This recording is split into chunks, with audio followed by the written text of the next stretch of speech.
Hello दोस्तों, आपका स्वागत है हमारे यूट्यूब चैनल में। आज आपके लिए लाए आरआरबी एएलपी में पूछे गए प्रश्नों का विश्लेषण। तो चलिए स्टार्ट करते हैं। पहला प्रश्न है इसमें, भारत और मिस्र के बीच संयुक्त विशेष बल अभ्यास साइक्लोन 2025 कहाँ आयोजित किया गया था? तो साइक्लोन 2025 कहाँ आयोजित किया गया था? ऑप्शन है जोधपुर राजस्थान, काहिरा मिस्र, औंध पुणे, उमरोई मेघालय। ये चार ऑप्शन जो है इसमें दिया गया है। तो इस क्वेश्चन का जो है राइट आंसर होगा साइक्लोन। जो है साइक्लोन कहाँ, तो साइक्लोन जो है साइक्लोन 2025 तीसरा संस्करण भारत के राजस्थान स्थित महाजन फील्ड फायरिंग रेंज में आयोजित किया गया था। यह जो है 14 दिवसीय अभ्यास 14 फरवरी 2025 से शुरू होकर 23 फरवरी 2025 तक चला, जिसका मुख्य उद्देश्य रेगिस्तानी इलाकों में आतंकवाद विरोधी अभियानों के लिए अंतर संचालन क्षमता को बढ़ाना था। साइक्लोन कहाँ हुआ था? तो राजस्थान स्थित जो है महाजन फील्ड फायरिंग रेंज में हुआ था। तो इस क्वेश्चन का जो है राइट आंसर क्या होगा? तो जोधपुर जो है राजस्थान जो है इस क्वेश्चन का राइट आंसर ऑप्शन ए हो जाएगा। नेक्स्ट क्वेश्चन आता है, प्राक्कलन समिति और लोक लेखा समिति में क्रमशः राज्यसभा के कितने सदस्य होते हैं? तो कौन कौन समिति पूछ रहा है? प्राक्कलन समिति और लोक लेखा समिति में राज्यसभा के कितने सदस्य? ऑप्शन है 0 और 7, 10 और 15, 30 और 22, 15 और 7। इसमें चार ऑप्शन जो है इसका दिया गया है। तो इस क्वेश्चन का जो है राइट आंसर होगा प्राक्कलन समिति, जिसको कि एस्टीमेट कमेटी बोला जाता है। इसमें कुल जो है 30 सदस्य होता है। कितना? 30 सदस्य होता है। राज्यसभा के इसमें सदस्य 0 होते हैं, शून्य। इस समिति के सभी 30 सदस्य केवल लोकसभा से चुने जाते हैं। तो टोटल जो है इसमें लोकसभा के कितने सदस्य होते हैं? तो लोकसभा के प्राक्कलन समिति में टोटल जो है 30 सदस्य लोकसभा से ही होते हैं। राज्यसभा से जो है क्या होता है? तो राज्यसभा से जो है यह 0 इसमें सदस्य शामिल होता है। महत्व की बात करते हैं, यह संसद की सबसे बड़ी समिति है और इसे सतत प्राक्कलन समिति भी कहा जाता है। अब नेक्स्ट है लोक लेखा समिति, जिसको पब्लिक अकाउंट कमेटी पीएसी के नाम से जाना जाता है। इसमें जो है कुल सदस्य कितना होता है? कुल सदस्य जो है इसमें 22 होता है। राज्यसभा के सदस्य जो है इसमें 7 सदस्य होते हैं। लोकसभा के सदस्य जो है इसमें 15 सदस्य, यानी राज्यसभा में जो है 7 सदस्य शामिल होते हैं। और लोकसभा के कितने होते हैं? तो लोकसभा के इसमें जो है 15 सदस्य होते हैं। महत्व की बात करते हैं, यह भारत के नियंत्रक महालेखा परीक्षक सीएजी की रिपोर्ट की जांच करती है और परंपरा के अनुसार इसका अध्यक्ष विपक्ष का नेता होता है। नेक्स्ट है कार्यकाल। इन दोनों समितियों के सदस्यों का कार्यकाल 1 वर्ष का होता है। मंत्री की सदस्यता, कोई भी मंत्री इन समितियों का सदस्य नहीं बन सकता है। सार्वजनिक उपक्रम समिति जो है इसमें भी जो है कुल 22 सदस्य होता है, जिसमें लोकसभा से 15 और राज्यसभा से 7 सदस्य देखने को मिलता है। नेक्स्ट क्वेश्चन है, एक अवतल दर्पण में जब वस्तु को मुख्य फोकस F और वक्रता केंद्र C के बीच रखा जाता है तो बनने वाले प्रतिबिंब की विशेषता क्या होगी? तो एक अवतल दर्पण में जब वस्तु को मुख्य फोकस F और वक्रता केंद्र C के बीच रखा जाता है तो उसकी प्रतिबिंब की स्थिति। ऑप्शन है वक्रता केंद्र C पर वास्तविक और छोटा, वक्रता केंद्र C से परे वास्तविक और आवर्धित, फोकस F पर आभासी और सीधा, दर्पण के पीछे आभासी और आवर्धित। इसमें 4 ऑप्शन जो है दिया गया है। तो इस क्वेश्चन का जो है राइट आंसर होगा प्रतिबिंब जो है वक्रता केंद्र C से परे अनंत और वक्रता केंद्र के बीच जो है यह बनता है। मतलब प्रतिबिंब वक्रता केंद्र C से परे बनेगा, अनंत और वक्रता केंद्र के बीच बनता है। प्रतिबिंब की स्थिति पोजीशन वक्रता केंद्र C से दूर या पीछे, यानी बियॉन्ड C बनेगा। प्रतिबिंब का आकार वस्तु से बड़ा बनेगा, यानी इनलार्ज्ड मैग्नीफाइड बनेगा। प्रतिबिंब की प्रकृति वास्तविक और जो है उल्टा बनेगा, रियल और इन्वर्टेड भी बनेगा। तो यानी कि इस क्वेश्चन का राइट आंसर जो है वक्रता केंद्र C से परे वास्तविक और आवर्धित, यानी ऑप्शन बी जो है इस क्वेश्चन का राइट आंसर हो जाएगा। नेक्स्ट इसमें जो है अवतल दर्पण की अन्य स्थितियाँ, यह जो है क्विक रेफरेंस टेबल है और यह एग्जाम के दृष्टिकोण से जो है इम्पोर्टेंट है। तो अब इसमें देखते हैं वस्तु की स्थिति है, प्रतिबिंब की स्थिति है, प्रतिबिंब का आकार यानी साइज है, प्रकृति यानी नेचर है। तो अनंत पर एट इन्फिनिटी, तो इसमें जो है अनंत पर वस्तु रहेगा तो फोकस पर बनेगा, प्रतिबिंब की स्थिति बहुत छोटा बनेगा और वास्तविक और उल्टा देखने को मिलेगा।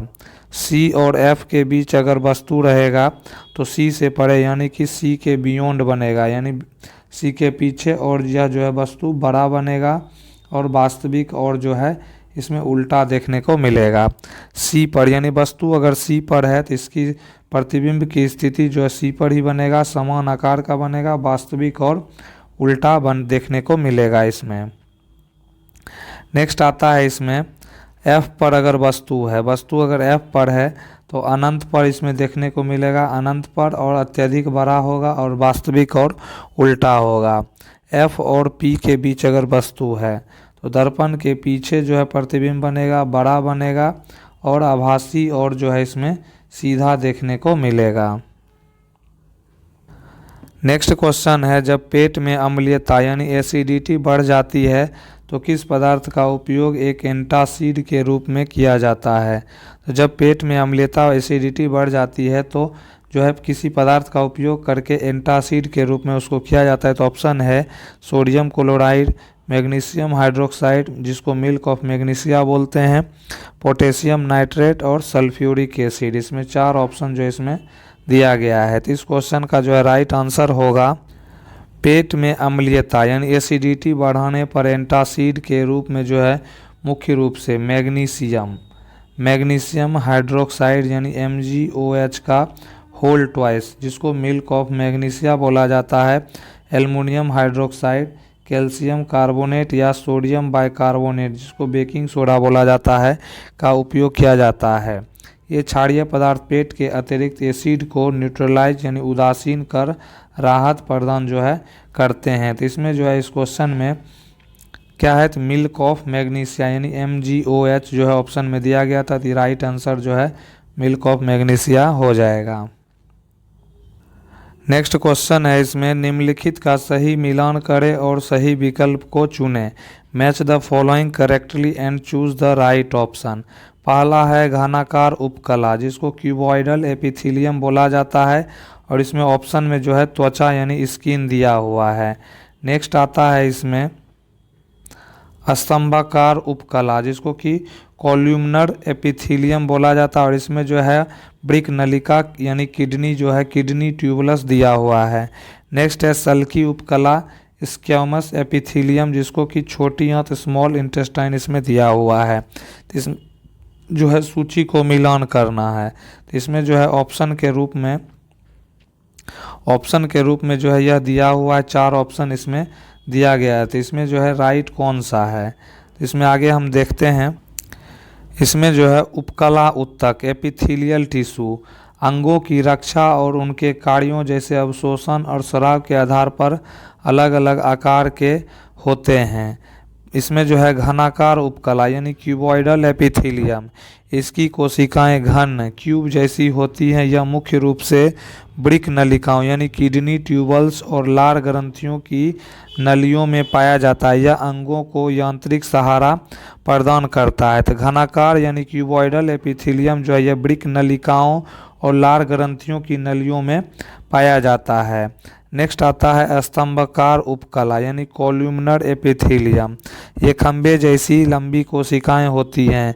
यह वहाँ पाया जाता है जहाँ अवशोषण यानी एब्जॉर्प्शन और स्राव यानी सेक्रेशन अधिक होता है, जैसे छोटी आंत यानी स्मॉल इंटेस्टाइन का आंतरिक स्तर में पाया जाता है। तो स्तंभाकार जो है यह छोटी आंत में और घनाकार जो है यह किडनी ट्यूबुलस में पाया जाता है।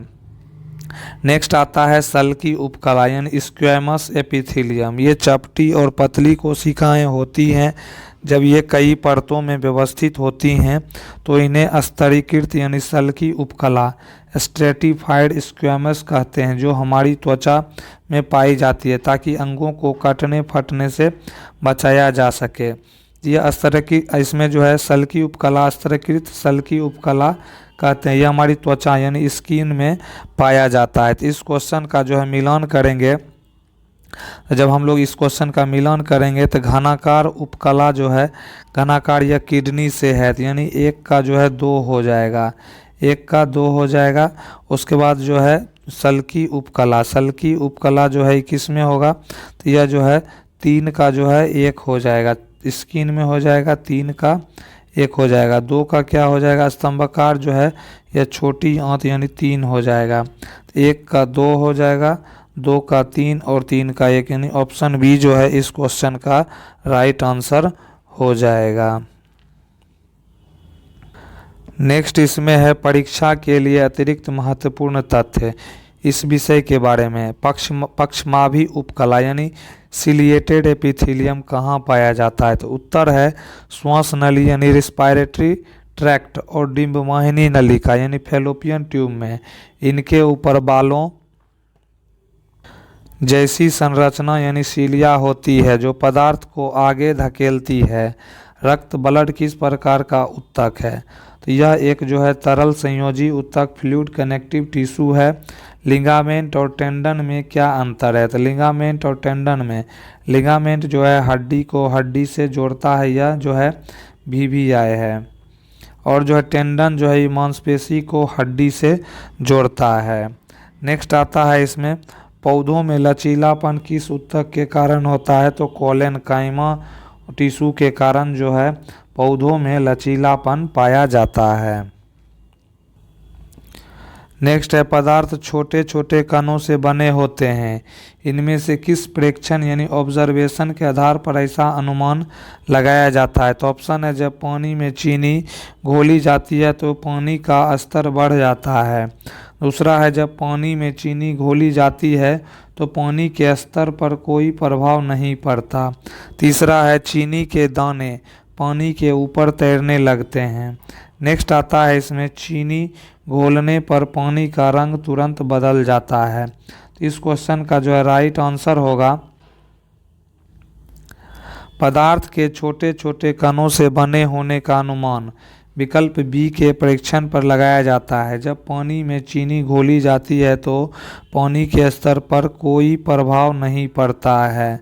चीनी के क्रिस्टल पानी में डालने पर पानी का स्तर थोड़ा बढ़ जाता है, लेकिन घोलने पर कण पानी के कणों के बीच की खाली जगहों इंटरस्टिस में भर जाते हैं, जिससे स्तर पहले जैसा ही रह जाता है। यह दर्शाता है कि पदार्थ के कणों से बना होता है और कणों के बीच रिक्त स्थान इसमें पाया जाता है। नेक्स्ट है इसमें जो है अन्य विकल्प के रूप में जो है क्यों गलत है, क्योंकि घोलने पर स्तर अस्थायी रूप से नहीं बढ़ता।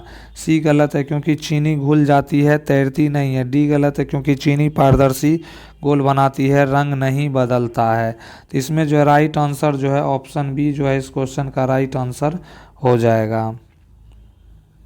नेक्स्ट है इस टॉपिक से जुड़े अन्य महत्वपूर्ण प्रश्न जो एग्जाम्स के पॉइंट ऑफ व्यू से जो है महत्वपूर्ण हो सकते हैं। पहला है पोटेशियम परमैंगनेट के प्रयोग से क्या पता चलता है, तो इसमें जो है पोटेशियम परमैंगनेट का जिक्र किया गया है। तो आगे हम लोग देखते हैं जब पोटेशियम परमैंगनेट का एक छोटा सा टुकड़ा बहुत सारे पानी में डाला जाता है तो वह पूरे पानी को रंगीन कर देता है। इससे पता चलता है कि पदार्थ के कण अत्यंत छोटे यानी एक्सट्रीमली टीनी होते हैं।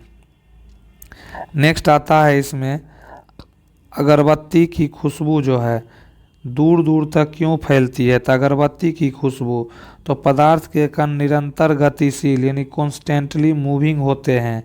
हवा के कणों के साथ मिलकर खुशबू के कण गति करते हुए हम तक पहुंचते हैं, इसे विसरण यानी डिफ्यूजन कहते हैं। नेक्स्ट क्वेश्चन आता है विसरण यानी डिफ्यूजन की दर कब बढ़ जाती है, तो डिफ्यूजन की दर तो तापमान बढ़ने पर गर्म खाने की महक ठंडे खाने की तुलना में दूर तक इसीलिए जाती है क्योंकि तापमान बढ़ने से कणों की गतिज ऊर्जा काइनेटिक एनर्जी जो है वह बढ़ जाती है। नेक्स्ट क्वेश्चन आता है धूम्रपान स्मोकिंग आपके श्वसन तंत्र को कैसे प्रभावित करता है, तो इसका जो ऑप्शन है यह फेफड़ों में ऑक्सीजन की मात्रा को बढ़ा देता है, यह श्वसन मार्ग में मौजूद सीलिया यानी पक्षमाभ को नष्ट कर देता है। यह रक्त में हीमोग्लोबिन के स्तर को बढ़ाता है। यह फेफड़े की वायु कोशिका यानी एल्वेओली को मजबूत बनाता है। तो इसमें 4 ऑप्शन जो है यह दिया गया है। तो इस क्वेश्चन का जो है राइट आंसर होगा सीलिया। क्या है? तो सीलिया जो है हमारे श्वसन मार्ग ट्रैकिया की आंतरिक दीवारों पर बालों जैसी सूक्ष्म संरचनाएं होती हैं जिन्हें सीलिया कहा जाता है। कार्य की बात करते हैं, इनका काम धूल के कणों, बलगम, म्यूकस और जो है हानिकारक कीटाणुओं को फेफड़ों से बाहर धकेलना होता है। प्रभाव की बात करते हैं, सिगरेट के धुएं में मौजूद जहरीले रसायन इन सीलिया को नष्ट या पंगु पैरालाइज कर देते हैं। परिणाम, जब सीलिया काम करना बंद कर देता है तो धूल और प्रदूषक सीधे फेफड़ों में जमा होने लगते हैं, जिससे धूम्रपान करने वालों की खांसी यानी स्मोकर्स कफ और संक्रमण का खतरा बढ़ जाता है। स्मोकिंग से जुड़े इन प्रश्नों को और भी अक्सर पूछा जाता है। वात स्फीति यानी कि एम्फाइसीमा। एम्फाइसीमा रोग क्या है? तो एम्फाइसीमा जो है यह धूम्रपान के कारण फेफड़ों की वायु कोशिका यानी एल्वेओली की दीवारें क्षतिग्रस्त हो जाती हैं, जिससे गैसों के विनिमय की सतह कम हो जाती है। इससे गंभीर स्थिति को एम्फीसीमा कहा जाता है। नेक्स्ट है, सिगरेट के धुएं में कौन सी जहरीली गैस होती है? तो कार्बन मोनोऑक्साइड। यह गैस रक्त की ऑक्सीजन ले जाने की क्षमता को कम कर देती है, क्योंकि यह हीमोग्लोबिन के साथ बहुत जल्दी जुड़ जाती है। नेक्स्ट आता है इसमें, तंबाकू में पाया जाने वाला नशीला पदार्थ कौन सा है? तो यह जो है निकोटीन। यह एक उत्तेजक यानी स्टिमुलेंट है जो एड्रेनालाइन जारी करवाता है और रक्तचाप यानी ब्लड प्रेशर को बढ़ा देता है। नेक्स्ट है क्वेश्चन, यदि एक जो है वस्तु मुक्त रूप से बिना किसी प्रारंभिक वेग के 2 सेकंड तक गिरती है और गुरुत्वीय त्वरण g 10 मीटर प्रति सेकंड है, तो उसका औसत वेग क्या होगा?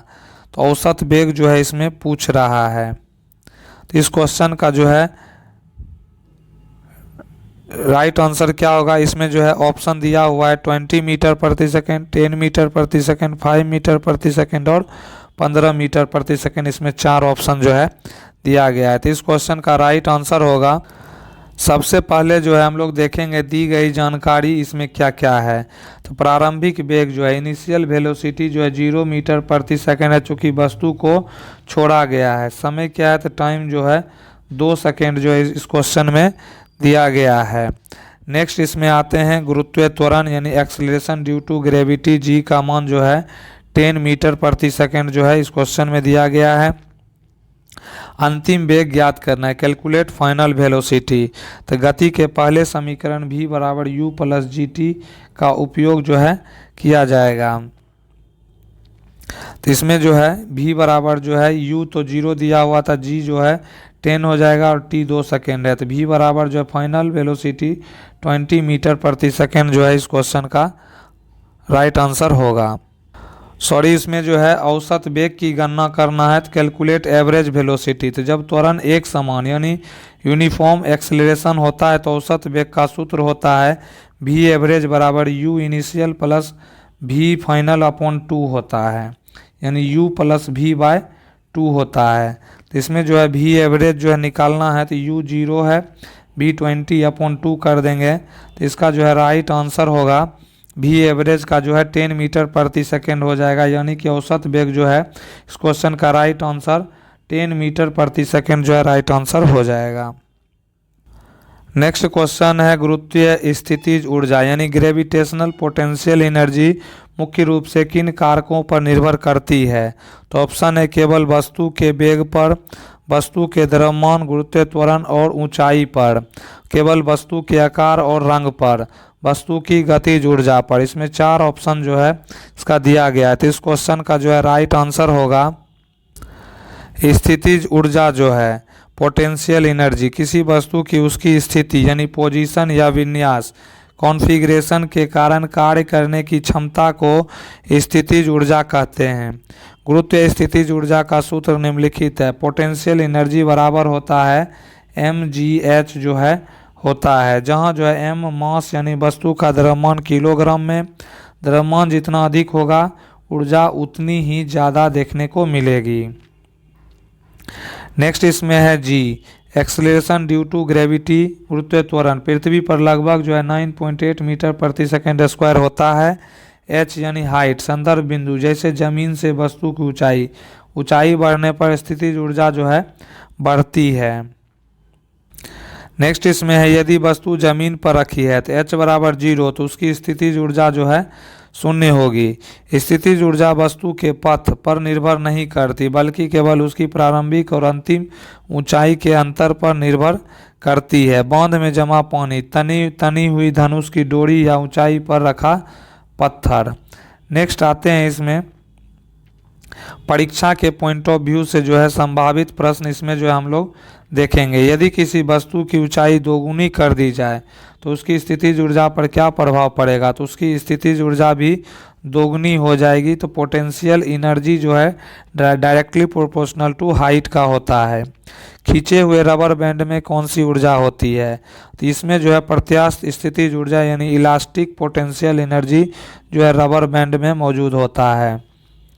नेक्स्ट आता है इसमें यांत्रिक ऊर्जा यानी मैकेनिकल एनर्जी क्या है, तो यह स्थितिज ऊर्जा और गतिज ऊर्जा का योग होता है, जिसमें जो है मैकेनिकल एनर्जी बराबर potential energy plus kinetic energy का सम होता है। नेक्स्ट क्वेश्चन है परासरण यानी ओस्मोसिस की प्रक्रिया के दौरान यदि कोशिका सेल से ऑक्सीजन को पूरी तरह निकाल दिया जाए तो या उसकी आपूर्ति रोक दी जाए तो कोशिका पर क्या प्राथमिक प्रभाव पड़ेगा।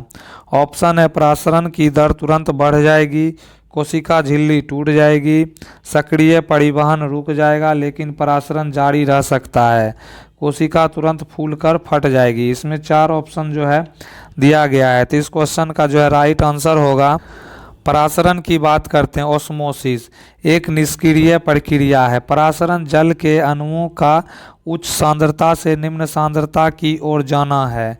इसके लिए कोशिका को एटीपी यानी ऊर्जा की आवश्यकता नहीं होती। चूँकि ऑक्सीजन की कमी से ऊर्जा एटीपी का उत्पादन रुकता है, फिर भी परासरण पर इसका सीधा प्रभाव नहीं पड़ता क्योंकि यह भौतिक सांद्रता पर निर्भर करता है। नेक्स्ट है ऑक्सीजन की भूमिका। ऑक्सीजन कोशिका में एटीपी यानी ऊर्जा बनाने के लिए अनिवार्य है। यदि ऑक्सीजन हटा दी जाए तो कोशिका का सक्रिय परिवहन यानी एक्टिव ट्रांसपोर्ट जो ऊर्जा का उपयोग करके अणुओं को पंप करता है पूरी तरह से बंद हो जाएगा। नेक्स्ट है दीर्घकालिक प्रभाव। हालांकि परासरण जारी रहेगा लेकिन ऑक्सीजन की कमी से कोशिका के भीतर आयन संतुलन आयन बैलेंस बिगड़ जाएगा तथा मेटाबॉलिक गतिविधियां रुकने से कोशिका की मृत्यु हो जाएगी। नेक्स्ट इसमें है परीक्षा की दृष्टि से महत्वपूर्ण अतिरिक्त प्रश्न तथ्य जो है फैक्ट। परासरण की बात करते हैं ओस्मोसिस, यह हमारे अर्धपारगम्य झिल्ली सेमी परमिएबल मेम्ब्रेन के माध्यम से होता है। विसरण की बात करते हैं डिफ्यूजन और परासरण में अंतर। विसरण गैसों और द्रवों दोनों में होता है जबकि परासरण मुख्य रूप से जल यानी विलायक के अणुओं के लिए उपयोग किया जाता है। नेक्स्ट है एटीपी का महत्व। ऑक्सीजन की उपस्थिति में होने वाले श्वसन को ऑक्सीश्वसन यानी एरोबिक रिस्पायरेशन कहते हैं, जिसमें सर्वाधिक ऊर्जा निकलती है। प्रभाव की बात करते हैं, यदि ऑक्सीजन नहीं होगी तो कोशिका किण्वन यानी फर्मेंटेशन या अनॉक्सीश्वसन की ओर बढ़ेगी जिससे लैक्टिक एसिड जो है बन सकता है। नेक्स्ट इससे बनने वाले अन्य संभावित प्रश्न, कौन सी कोशिका प्रक्रिया ऊर्जा जो है एटीपी खर्च करती है, तो इसका राइट आंसर जो है सक्रिय परिवहन यानी एक्टिव ट्रांसपोर्ट और एंडोसाइटोसिस जो है यह ऊर्जा जो है खर्च करती है। नेक्स्ट क्वेश्चन है मछली के अंडे को शुद्ध पानी में रखने पर वे क्यों फूल जाते हैं, तो इसका राइट आंसर अंतःप्राशन इंडोऑस्मोसिस इंडोऑस्मोसिस के कारण जो है मछली के अंडे शुद्ध पानी में फूल जाते हैं। नेक्स्ट क्वेश्चन है निम्नलिखित में से किसे एक बिलियन यानी सॉल्यूशन के रूप में परिभाषित किया जा सकता है, तो सॉल्यूशन के रूप में ऑप्शन है रेत और पानी का मिश्रण, चॉक और पानी का मिश्रण, चीनी और पानी का मिश्रण, स्टार्च और पानी का मिश्रण। इसमें 4 ऑप्शन जो है दिया गया है। तो इस क्वेश्चन का जो है राइट आंसर होगा, इसमें जो है देखेंगे परिभाषा, 1 विलयन यानी सॉल्यूशन 2 या 2 से अधिक पदार्थों का एक समांगी मिश्रण यानी होमोजीनियस मिक्सचर होता है। इसमें विलय यानी सॉल्यूट के कण इतने छोटे होते हैं कि वे आँखों से नहीं देखे जा सकते और प्रकाश की किरणों को नहीं फैलाते हैं। चीनी और पानी, जब चीनी पानी में घुलती है तो वह पूरी तरह से और समान रूप से फैल जाती है। इसके कणों का आकार 1 नैनोमीटर से भी कम होता है, इसीलिए इसे वास्तविक विलयन जो है कहा जाता है। तो इस क्वेश्चन का जो है राइट आंसर चीनी और जो है पानी जो है इसका राइट आंसर हो जाएगा। नेक्स्ट इसमें जो है हम लोग देखेंगे कि अदर ऑप्शन क्यों गलत है। तो ऑप्शन ए है रेत और पानी, सैंड और वाटर। यह एक निलंबन यानी सस्पेंशन है। रेत के कण नीचे बैठ जाते हैं और इन्हें आंखों से देखा जा सकता है और यह निलंबन का एक उदाहरण है। चौक और पानी, यह भी एक निलंबन यानी सस्पेंशन का उदाहरण है, क्योंकि चौक के कण पानी में घुलते नहीं हैं और छानकर अलग किए जा सकते हैं। तीसरा है स्टार्च और पानी, यह एक कोलाइडल है। इसके कण विलयन से बड़े लेकिन निलंबन से छोटे होते हैं। यह टिंडल प्रभाव यानी टिंडल इफेक्ट को दिखाता है। तो ये तीनों ऑप्शन जो है उस क्वेश्चन के लिए गलत था। नेक्स्ट आता है इसमें मुख्य अंतर, एक नज़र में हम लोग देखेंगे मिश्रण का प्रकार, उदाहरण, कणों का आकार और प्रकृति। तो विलयन की जहाँ तक बात करते हैं तो विलयन में चीनी और पानी जो है इसका उदाहरण है। इसका कणों का आकार 1 नैनोमीटर से भी छोटा होता है और इसकी प्रकृति जो है यह होमोजीनियस होता है, समांगी मिश्रण का उदाहरण है। नेक्स्ट है कोलाइडल। कोलाइडल जो है, कोलाइड जो है यह दूध और स्टार्च इसके उदाहरण होते हैं और इसके कणों का आकार जो है 1 नैनोमीटर से 1000 नैनोमीटर के बीच होता है और यह जो है हेट्रोजीनियस प्रकृति का होता है, यह विषमांगी होता है। नेक्स्ट आता है सस्पेंशन, निलंबन। इसमें जो है रेत और पानी का उदाहरण है और जो है 1000 नैनोमीटर से छोटा जो है इसका कण होता है और यह भी जो है हेट्रोजीनियस होता है, विषमांगी का मिश्रण का जो है उदाहरण के अंतर्गत जो है आता है। तो दोस्तों कैसा लगा वीडियो, प्लीज़ इसको जो है लाइक करें, कमेंट करें, ज़्यादा से ज़्यादा जो है शेयर करें। नए हैं तो चैनल को सब्सक्राइब करें। वीडियो देखने के लिए आपका जो है दिल से धन्यवाद।